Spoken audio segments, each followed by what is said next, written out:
Cait here, and I'm back, live face view, and this is going to be a pretty important video, so I thought, this wasn't really good to react to live, because for a new full-fledged album that was going to be Nijagasaki's next album, I thought I would have to look into it first to give you the best, first impressions mini review that I could give you.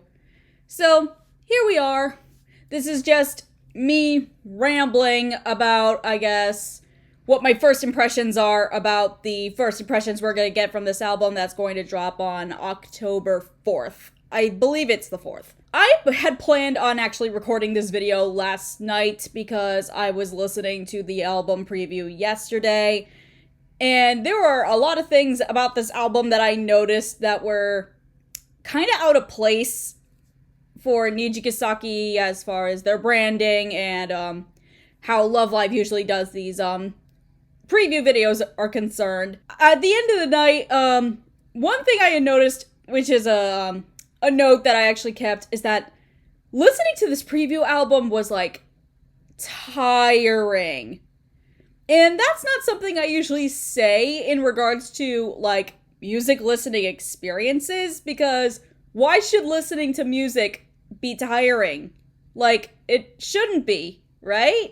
Because music is fun, enjoyable. I've been looking forward to this. But no, I was just really tired at the end of this listening session, and I knew, oh no, this ain't good so far. I was not, saying that I wasn't having fun listening to this upcoming album, well, previews of it, I should say, is harsh, but sadly, that's kind of how I felt. And listening to Nijigasaki music has not been tiring for me before, so I was kind of confused of why I felt like this. But then I thought about it again during the night, and I was like, I felt like this Nijigasaki album was trying to do a lot more things than it had previously done, because originally Nijigasaki had the backing of the All-Stars game, in which that's how the group came to exist before, but now that the game is gone in favor of School Idol Festival 2, which, Nijigasaki is still in there, but because the game is not surrounding them, but it's now surrounding, all four of the existing canon groups right now. I mean, Muse, Aquas, Nijigasaki, and Layla.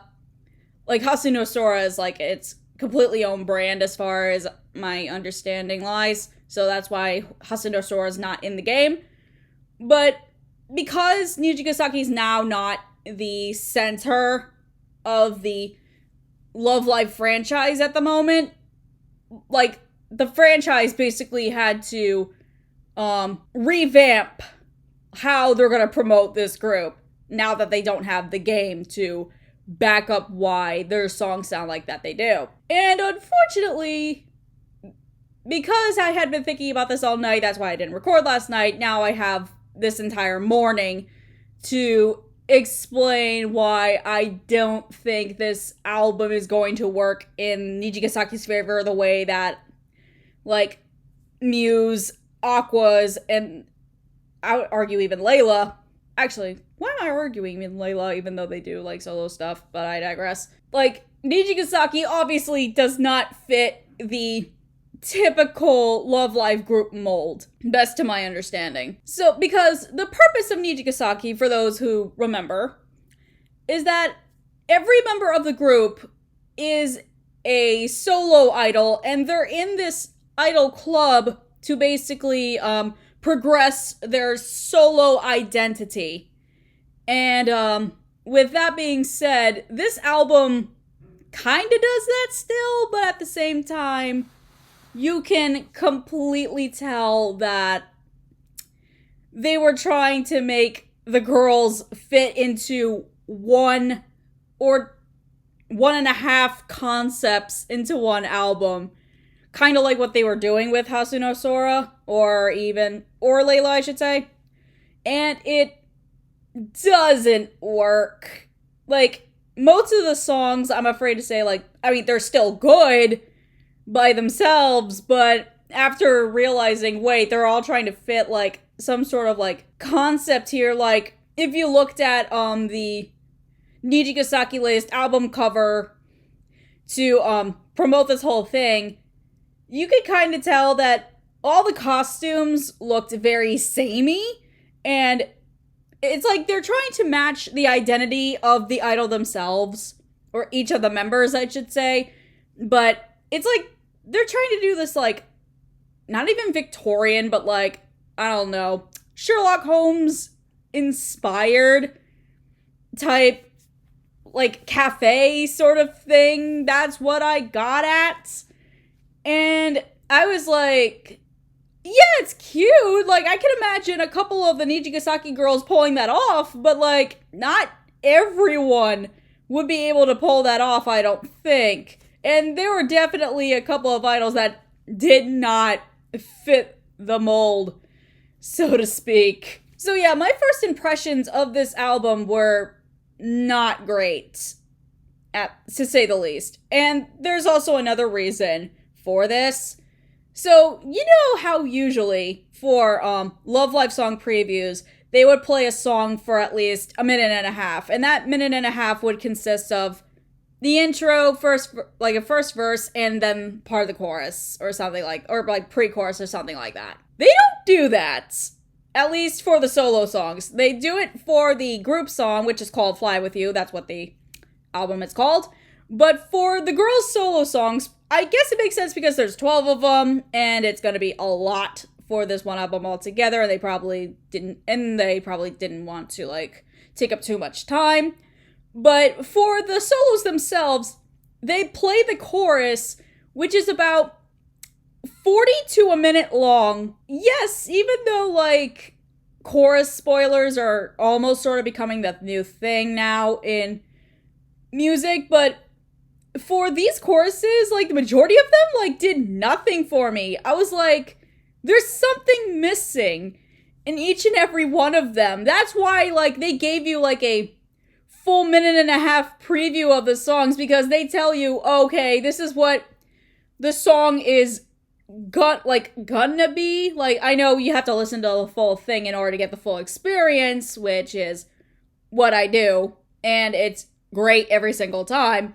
But just playing the chorus for each and every song, and this is going to be a criticism for some of the solo songs on here, it makes them feel empty, like they're demos for something. They don't feel like real songs yet, which, I mean, it makes sense because it's a preview, but, like, without getting a further heads up of what the song is about, it's like you have a music chunk that you could just throw in anywhere, and something about that really didn't sit right with me, which is why I might do a video later on in October once the full album drops to see if my impressions of these songs have changed, because I was so baffled by what I heard. And the best way I can do this for each of the 13 songs, and I say 13 because that also includes the group song, I'm going to give, like, quick impressions of what the previews gave for each of them, and I'm going to rank them by, I don't want to say bad, because, like I said, these are, like, 1 minute and less previews of a song, and I can't really get a full grasp of any of them, but I'm just going to say least good preview experience to the best preview experience. And I'm just going to spoil this right now. The best preview experience, by default, is going to be the Fly With You song.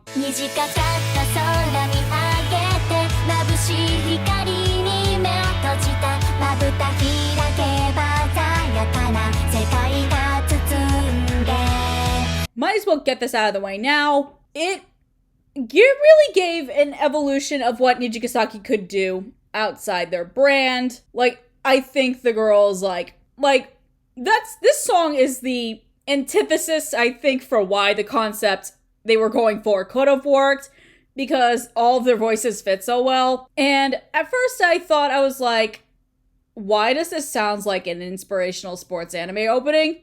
To then which I was like, wait, this sounds like an inspirational sports anime opening. That makes sense. Like, that's why it sounds so catchy and good. I mean, is it great? I think there are a lot of Nijigasaki songs that are better, obviously. But Fly With You is indeed, I think, like the best song on the album so far. Again, I do plan on doing another video next month when the album drops, so that could completely change. Who knows? With that said, I'm finally gonna do the tier ranking list of the solo songs, and I'll try to be brief as possible.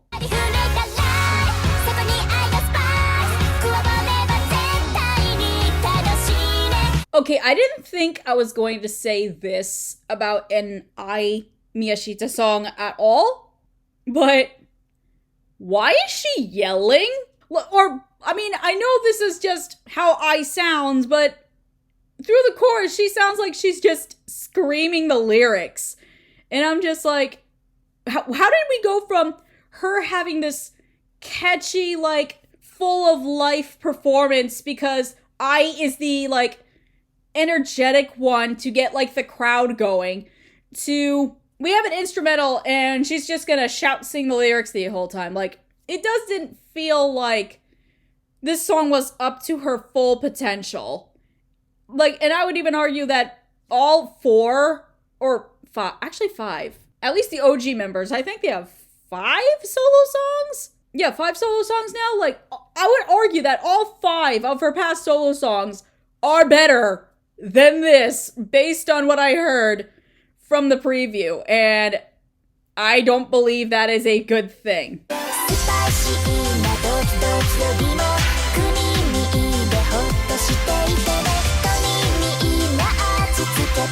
Oh, Kanata, how much I love you. But seriously, the auto-tune they really put for Kanata's voice here makes me really sad. I mean, sad. Like, I would argue that Kanata has one of the best vocals of the group, so again, this is where the 1 minute, like, chorus preview thing is confusing to me, because now I don't understand why the song had to auto-tune her voice. And, like, this whole preview just made me depressed. Like, just flat out depressed.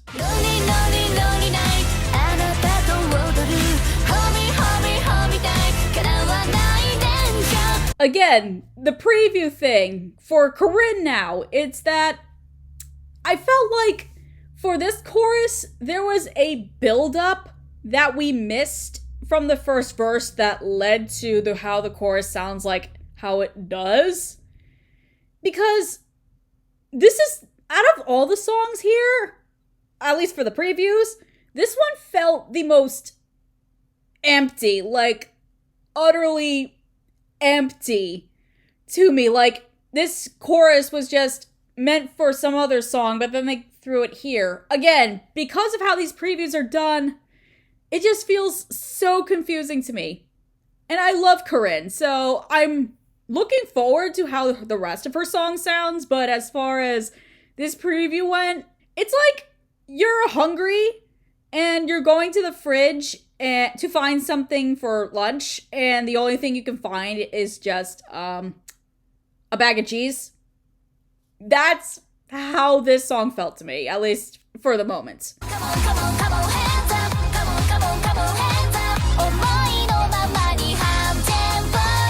First and foremost, I'm not even going to attempt to read that line of numbers because it reminds me of that Logic Help Hotline song. That was just the telephone number for the hotline. I'm not going to attempt to spell that out. And apparently, according to comments or like trivia information that I found while doing research for this video, it's that numbering in particular is basically a Chinese number code for like, oh, I love you so much, or I adore you, or something among those lines. I don't fully remember, and I'm kind of too lazy to look it back up again, because, again, yesterday made me tired as hell, and I had just finished work on top of that, so I was not going to deep dive into this whole thing. I guess this is me coming from a dumb American perspective. Maybe, like, I get why they did that for Longzhu because her character's Chinese. The Seiyu is Chinese. Or at least, actually, is the Seiyu Chinese or is she, like, Japanese? Who knows Chinese? I don't remember. But like, because Longzhu is a Chinese character, like, she would know the number code to be used as a title. So I think it makes sense in that perspective. I don't know too much about how much the Japanese know about, like, number codes like that. Maybe it's a, Chinese, like, maybe it's like those, like, weird character things that I don't understand. And this is probably my fault for not knowing, but looking at it from, like, an international fan perspective, and I don't think Love Live has to, like, get, like, baby, like, spoon feed us information at all. Like, I don't think that's Love Live's prerogative to do so. From an international Westerner perspective, like, this title just felt super weird, and maybe that would just turn people away based on appearance. I don't know. Or if you're just a diehard Love Live fan in general, you're just gonna listen to it anyway because it's Longzhu. I know Longzhu has, like, a cult of fans for some reason I can't explain, but I digress.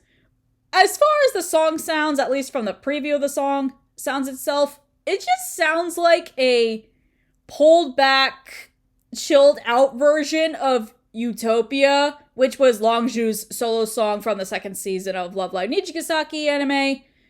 And Utopia was just a masterpiece within itself. So I don't know why they felt they had to try to reinvent the wheel, but this time, like, make the wheel look chiseled and old in comparison to the first version. But, like, again, I don't know what the whole thing sounds like altogether, and I'm probably going to be saying this a lot, but, like, I feel like I would rather be listening to Utopia instead. So, yeah.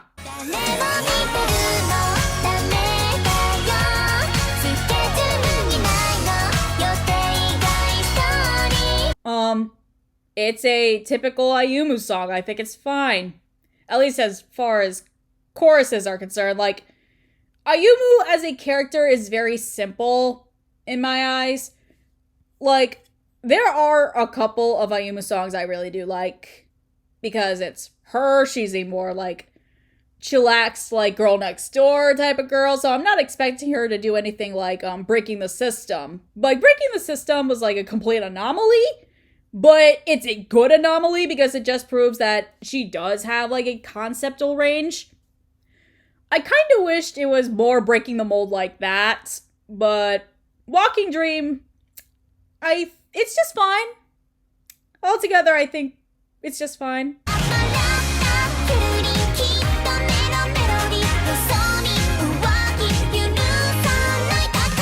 Okay, this song actually gave me whiplash the very first time that I heard it. Or at least heard the preview. I mean to say, I know I'm going to be saying this a lot. And I was like, this is not Shizuku. Like, I know it's Shizuku because I know Shizuku's voice, but I was like, but Shizuku is mostly all vocal. As far as, like, her solo songs in the past have been. So I had absolutely no idea why she was thrown into here. I mean, don't get me wrong. I think out of all the songs on here, it sounds great. But, like, why? Why, like, does the instrumental sound, like, why are her vocals so, like, toned down in comparison to the instrumental here? I was really confused. Again, I think it sounds great, but for Shizuku, I'm not even sure anymore, really. Oh, baby,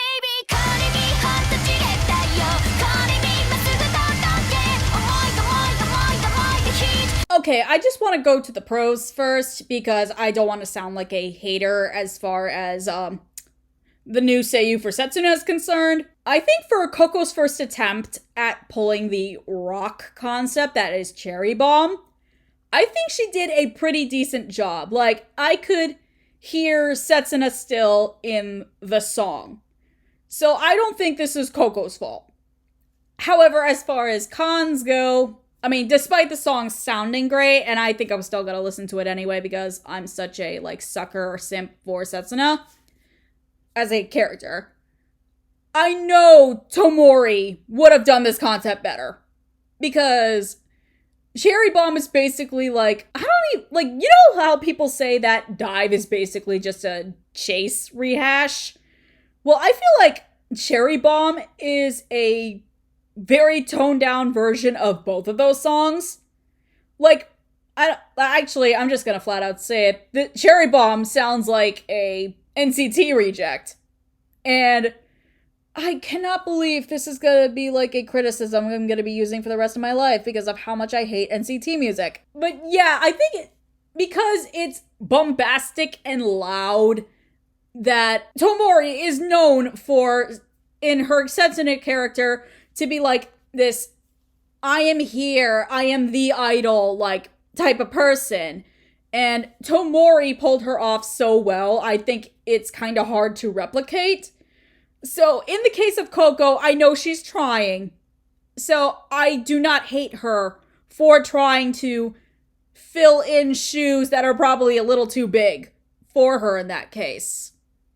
But I want to support Coco so badly because I know Coco's voice for Setsuna when she's doing, like, the softer, cutesier stuff. Like, when that dessert song, I'm forgetting the title at the moment, came out, she was great.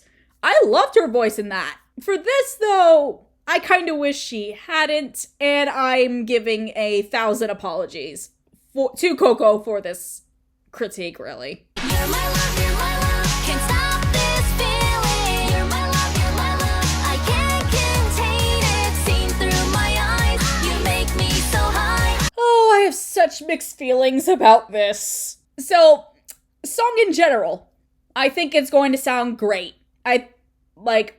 From how the chorus sounds, like, I don't want to predict this, like, so much right away, but I think this is going to be another full English song, kind of like, Toy Doll was, and, Stars We Chase? So, this might, or who knows, it might be half English, half Japanese, like I'm Still. Like, so I don't know what kind of song this is going to be. I think the chorus still slaps because this is Mia we're talking about. However, the fact that this character is supposed to be 14 years old and she says, or she sings the lyric, "You make me feel so high." I mean, it's already bad enough to have a 14-year-old girl using strong swear language in the All-Stars game. It was already bad enough, but especially when, like, the other characters don't swear at all, that's already bad enough. But now you're like, because she's American and American teenager, like, Japan sounds like they're now perpetuating the stereotype. It's like, oh, all teenage kids talk about is like, oh, you make me high like I'm on drugs. I'm like, first of all, you do realize that not every, like, American teenager does that crap, right? And secondly, like, you would think that, like, because, like, Love Live's more on the, like, child-friendly side of things, that you would not be doing something like this. I don't know. This is going to be an argument that I have with, like, Love Live and Lenses for the rest of my life, so I feel like this is going to fall on deaf ears.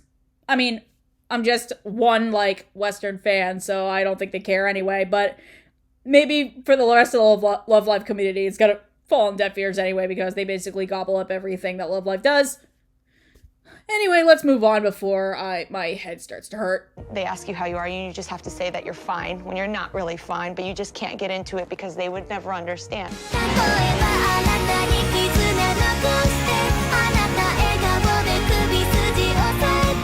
Okay, so this sounds like it should be an Ayumu song, like something that Shioriko should not be touching, but I'm always going to be a sucker for Shioriko's vocals. I think she sounds great.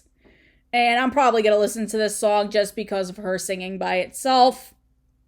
Like, really not much to say about it. It's just, I think it's kind of too generic just for general side of things. Again, this might be a song that would be relaxing to hear from Shioriko for once. 可愛い私でいるねあなたのためにいつでも Okay, I don't know what this song is going to be at all based on Kasumi's preview alone, but based on that chorus, like, I can tell that Kasumi's vocals have definitely smoothed out over the period of time. Like, it just, like, for the seiyuu, I think this type of song makes Kasumi's voice sound a lot more natural. And I really, really like that for Kasumi. And I hope, like, we could do some, like, really fun things with Kasumi in the future with this more smooth sounding, like, vocal trick. I don't know if that's the correct phrasing, but we're almost towards the end, and my brain is just kind of right now.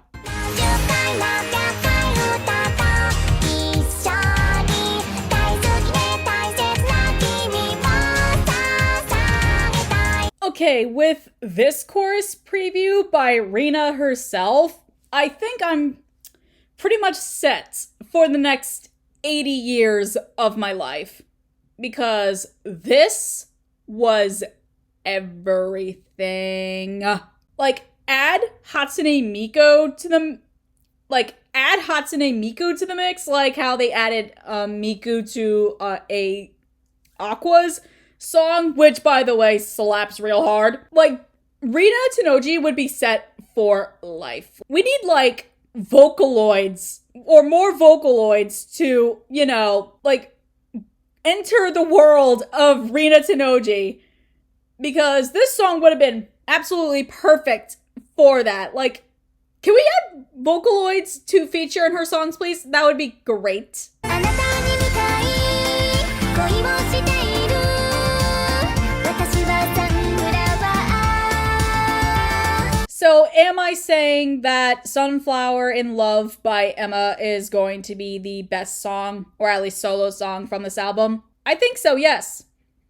Because, yeah, this is typical Emma, but I've always thought of Emma as the vibe bringer. Like, she brings this, like, cozy, natural vibe that not really anyone else can replicate. I think this is one of those times where chorus previews actually does give justice to a song, because the buildup is here. And, like, the reason for you to listen to the song more is here. Kind of like with Rina's solo from earlier.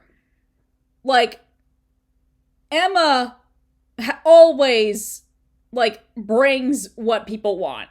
Like, I don't think she has disappointed me once in that regard. Alright, so those are all of the solos ranked from least good to best, quote unquote. And I don't want to say worst, because, again, the full album's gonna drop next month on the 4th.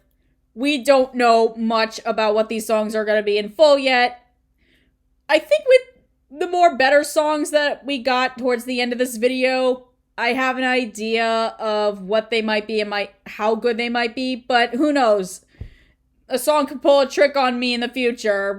I don't know the intro. I don't know how the song begins yet. So, well, if I get brought down, like, worse because of my predictions that I've made now, I guess that's my fault for hyping myself up. But, okay. My overall feelings of this album so far. Most of the songs tried. It sounds like. Like, you could tell they're trying to do something cool, something interesting with this. But I think what happened with trying to go in this, like, route of things is that some of the elements that made each individual solo idol unique in their own way just kind of disappeared all for the sake of a concept. Like I said with Kanata's song, it just makes me depressed. Like, it makes me sad that these girls that I loved for so long, like, kind of resorted to, songs that make them don't have an identity much, which is not fair, because if you listen to their past solo work, obviously since, like, all-stars, like, you know, they have that one thing that makes them unique, and that's what makes Nijigasaki unique as a group. I kind of wished that with this album that if they had, like, if they wanted to go with, like, this Sherlock Holmesy kind of cute concept, you can have Sherlock Holmes in mind, but, like, you could have had a sexy Sherlock Holmes with Karen. You could have, like, a, fun-loving Sherlock mystery anime thing going on with I. You could have, like, a dramatic type of Sherlock Holmes thing, like the mystery of Edwin Drood thing going on with Shizuku. But they really didn't do that with most of them. Like, I felt like they either should have, I don't know, not given, like, the girls a concept at all. I think that would have, then the, like, songwriters could have done, like, whatever they wanted with each of the girls individually, and I think overall, like, the fans would have been completely okay with that. That's just how I feel. Like I said, listening to this album preview made me really tired. Like, it made me exhausted to even figure out what to say about each of the songs in the first place. And at the end of this video, I think I am going to do, like, a recap next month, because this album left so much to the imagination for people. And maybe I'll do a re-ranking list. Maybe I'll expand upon why the extended or the longer preview is important. I don't know. Like, I'm just trying my best to, like, figure out, like, get the cogs working on what Lantis or Love Live were thinking when making this album. And you can't really do that when the album in full is not out in the first place. So there you have that. And those are my impressions for today's video. If you guys liked what you saw and heard, please hit the like button down below. Share your own comments in the comment section. I love to hear from you guys, as always. If you haven't done so already, please hit the subscribe button and hit the bell so you can get all my future videos. I'm Cait Cher, and it's been real. Ciao!